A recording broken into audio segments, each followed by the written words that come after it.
We appeal to Joe Biden, please do not sponsor abortion in Africa. And I would like to use this opportunity to plead with the incoming US President Joe Biden not to sponsor abortion in Africa. We all deserve the right to live.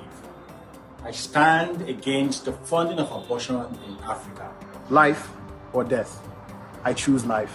My name is Benson and I'm a cinematographer. I stand against the funding of abortions in Africa. What if you weren't given the chance to live? What if I was aborted? I wouldn't be here making this video. My name is Timei and I stand against abortions in Africa.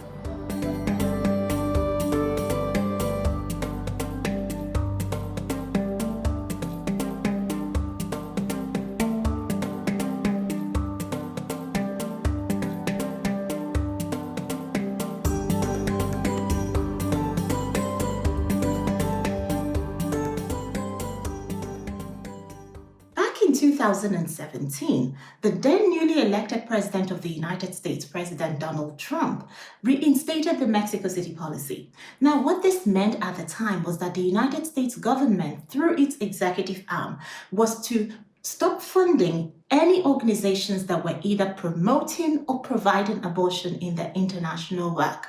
And in the same way, the administration did go ahead to launch the Protection of Life in Global Health Assistance, and in that way ensured that the United States taxpayers were definitely not paying for any abortions overseas.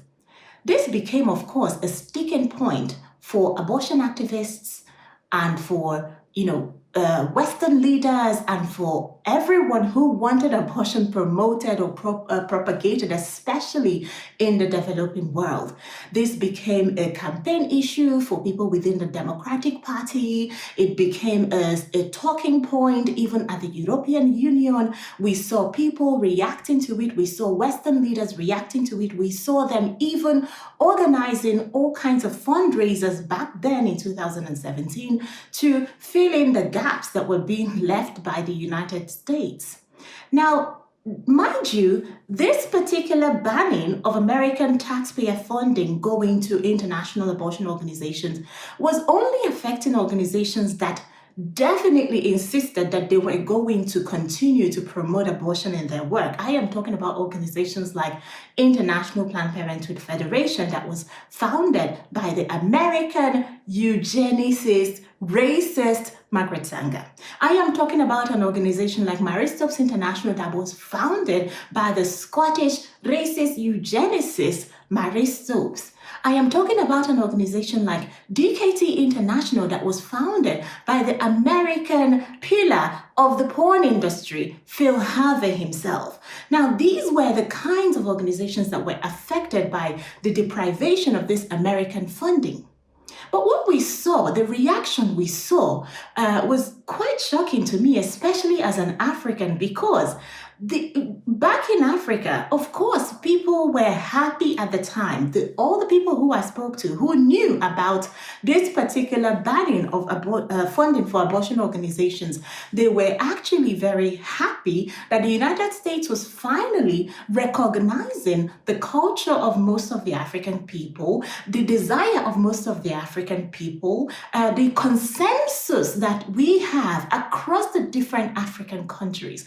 People were rejoicing over that. But where we found people actually tying themselves into knots over this particular ban of abortion funding was really in the West.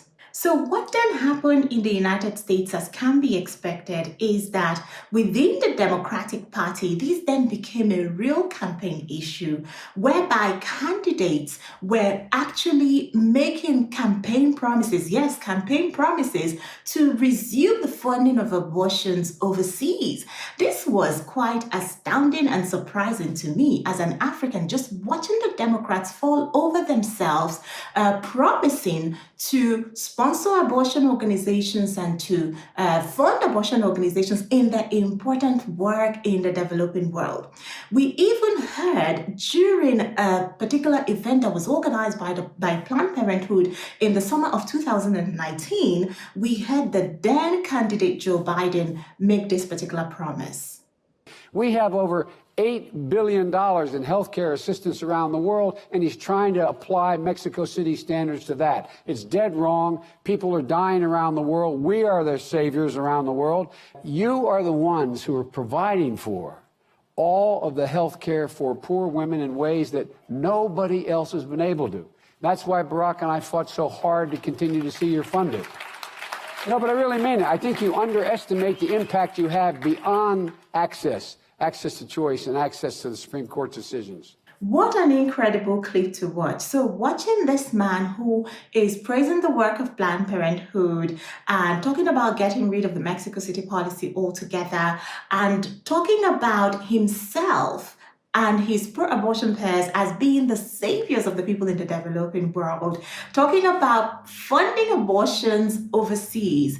This I find quite horrifying, to be honest, because I know that what exactly that means, that this man now being the newly elected president of the United States then means that money will go into the pockets of organizations that are in fact abortion giants like International Planned Parenthood Federation, Marie Stopes International, DKT International, that they will now go with a strong mandate and fortified mandate by the United States, being funded by the enormous wealth of the United States, to then go into the developing world, the world of the poor essentially, to promote, to propagate, and to provide abortions. This means the elimination of my people. This means the death and killing of the most innocent of the African unborn babies. I eagerly waited for his team to put out, as is normally the case, the list of executive orders that were going to be dealt with.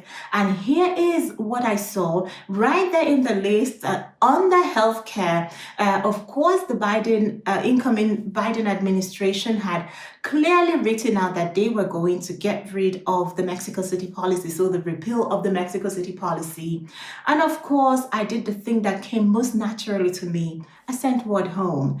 I wanted to ask my brothers and sisters and my dear friends who are in different African countries exactly how they feel about the United States, the wealthiest country in the world, the most powerful country in the world, coming into African countries and funding abortion organizations. And here is what people told me. This is a request, actually a plea to the incoming American President, Joe Biden, to please not fund abortion in African countries. Please, we do not need funding for abortion. In my culture, we support life from the beginning till the end.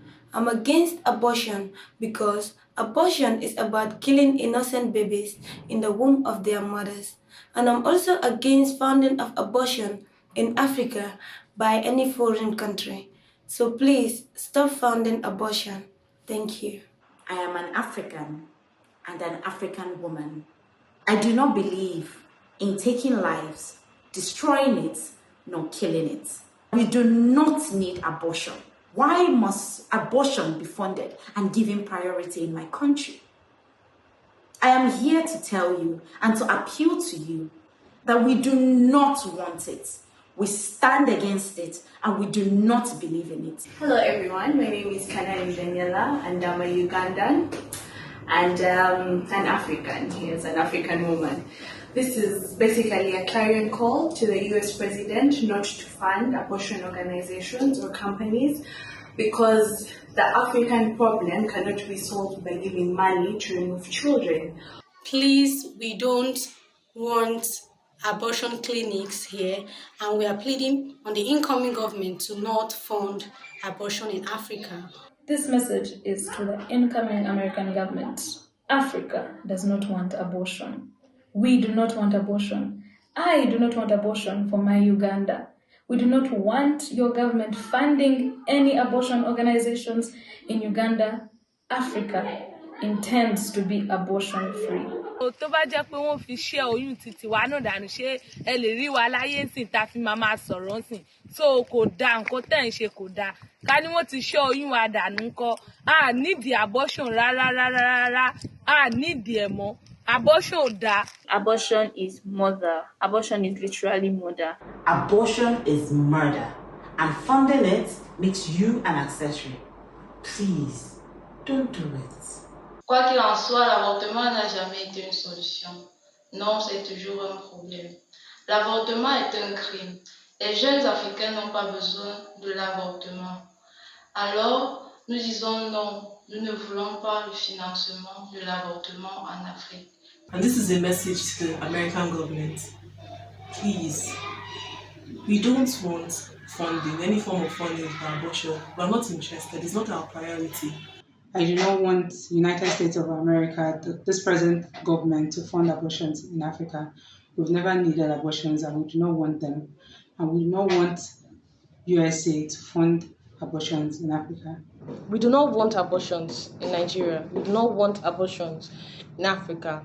And we do not want the American government to fund abortions in Africa. This is an appeal to the US government not to fund abortion in the African states.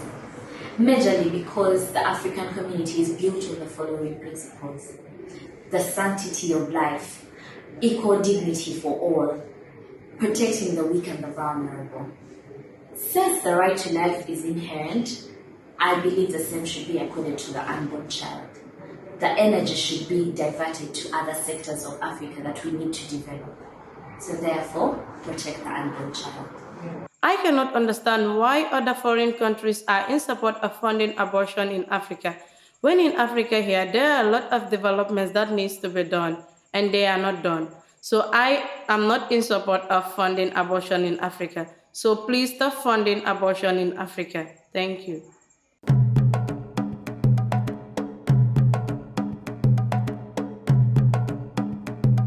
I am a pure African woman.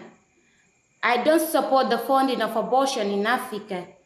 I must not strive to only make abortion illegal in Africa, but to make it unthinkable. Children walking homelessly on street, youth drop out of school, people dying of hunger every day, children being abused and used as slaves in their homes. These are the things we need funds on, but not abortion. God will never bless a nation that destroys its children. We Africans don't need funds on abortion, but funds to help the needy, the poor, the weak, the sick, and the homeless. I believe that we have more urgent needs and sectors that need to be developed, like healthcare, infrastructure, and eradication of unemployment among our youth. So it's my appeal, therefore, to the US government that instead of supporting abortion and funding it, they should direct their efforts to catering for these sectors. That being said, I stand for the unborn child. Nous avons besoin d'eau potable, nous avons besoin d'éducation, nous avons besoin de la bonne gouvernance. L'avortement n'est pas un problème africain. Par contre, aider les Africains à mieux vivre, ça passe par l'accès à l'eau potable, ça passe par une bonne éducation, l'accès à l'éducation, ça passe par une bonne gouvernance. S'il vous plaît, à vous qui êtes responsables de l'administration américaine, nous vous prions, nous vous supplions de ne pas financer les programmes d'avortement en Afrique. Nous avons des problèmes réels en Afrique et ce n'est pas l'avortement. Merci. I'd like to appeal to the incoming administration in the US to consider channeling their funds to areas such as education, infrastructure, vocational training. Those areas would help better the quality of life of Nigerians and Africans as a whole. Abortion is a violation of the basic human right of that unborn child, and it's illegal in Nigeria. So please consider channeling these funds to much more fruitful areas. We need water in our village, we need food, we need hospital. So I need to go to school because I'm teenage, I'm still small. We don't need abortion. We do not need abortion. Africa does not need abortion. Funding abortion in Africa may sound like a good idea, but it's not. Save life, don't kill us. 5 things Nigeria needs more than abortions: poverty alleviation, employment, education, electricity, and better infrastructure. Please help us. Don't kill us. There you have it. Help us. Don't kill us. This is the voice that is resounding across the continent of Africa. This is the cry that you would hear across the different African countries. This is the unified cry that is in the hearts of the people in the various African communities. People who know all the needs within their communities. People who know the devastating effects abortion will have on their communities. People, in fact, who reject abortion from the point of view of their cultural heritage and their faith. The Africans do not want abortion in different ways at different times, given different opportunities. Anytime the Africans are asked, the answer is always unanimous. We do not want abortion. The question now is this: will President Joe Biden listen to us? Will he recognize the voice of the African people? Will he respect the cries of the hearts of the ordinary African person? Or will he just be the neo-colonial master like many other Western leaders? Will he be the one to come in to force his own ideas and ideologies in the world of the poor? I hope not. Please, President Joe Biden, listen to the voice of the Africans. Thank you.